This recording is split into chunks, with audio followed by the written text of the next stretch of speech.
2 ദിവസം മഴയൊന്ന് മാറിയപ്പം കുറേ പണികളങ്ങ് ചെയ്തു. ഞാൻ സ്നേക്ക് പ്ലാന്റിനെ ഒന്ന് മാറ്റി നടാൻ വേണ്ടി ഇറങ്ങിയതാണ്. കുറേ എണ്ണം ഉണ്ട്. അപ്പോൾ തൽക്കാലം ഒന്ന് ചെയ്യാം, പിന്നെ മഴ ഇല്ലാത്ത ദിവസം ബാക്കി ചെയ്യാൻ വെച്ചു. അപ്പോൾ ഈ ഉണങ്ങിയ പാം ലീഫ് ഇങ്ങനെ കിടക്കുന്നുണ്ട് ചട്ടിയുടെ മേലെ.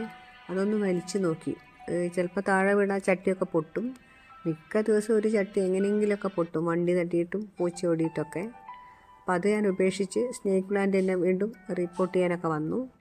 അപ്പോൾ പുറത്തുനിന്ന് ഒരു ചട്ടിയൊക്കെ വാങ്ങുന്ന സ്ഥലമുണ്ട് റോഡ് സൈഡിൽ. അപ്പോൾ അവിടുന്ന് എപ്പോഴും വരുമ്പം വാങ്ങുമ്പോൾ 2 എണ്ണമൊക്കെ ഫ്രീ തരും. പക്ഷേ അത് ഡാമേജും ആയിരിക്കും. പക്ഷേ ഫ്രീ ആകുമ്പം ഡാമേജ് ആയാലും വാങ്ങിപ്പോവും. അപ്പോൾ ഇതൊരു കോളാമ്പി സ്റ്റൈലിലെ ചട്ടിയാണ്. അതിൻ്റെ ഭംഗി കണ്ടിട്ടാണ് അത് വാങ്ങിയത്. അപ്പോൾ അതിന് അടിഭാഗം ഇല്ല. പൊട്ടിയതാണെങ്കിലും ചിലപ്പോൾ നമുക്കത് യൂസ് ചെയ്യാൻ പറ്റും. അങ്ങനെ ഓട്ടിൻ്റെ കഷ്ണമൊക്കെ കറക്റ്റായിട്ട് എങ്ങനെയൊക്കെയോ ഇട്ടിട്ട് ഞാനതൊന്ന് സെറ്റാക്കി എടുത്തു. സ്നേക്ക് പ്ലാന്റിന് ഒരു മെയിൻ്റനൻസ് ഒന്നും ആവശ്യമില്ല. അതിന് മണ്ണും ചാണകപ്പൊടിയും മാത്രം മതി. പണ്ട് നമ്മളെ വീട്ടിലൊക്കെ ഇത് ഇഷ്ടം പോലെ കിടന്നിരുന്നു, മഴയും വെയിലൊക്കെ കൊണ്ടിട്ട്. പക്ഷേ ഇപ്പോൾ അധികം വെയിലൊന്നും കൊള്ളുന്ന ഇഷ്ടമല്ല. അതിപ്പം ഒരു ഫെയ്ഡായി പോകും. ചട്ടിയിലൊക്കെ വെച്ച് നല്ല സെറ്റാക്കിയിട്ട് നഴ്സറിയിലൊക്കെ ഇപ്പോൾ ഇഷ്ടം പോലെ ഉണ്ടാവും. നല്ല പ്ലാന്റാണ്, ഇൻഡോറിൽ നമുക്ക് വെക്കാൻ പറ്റും.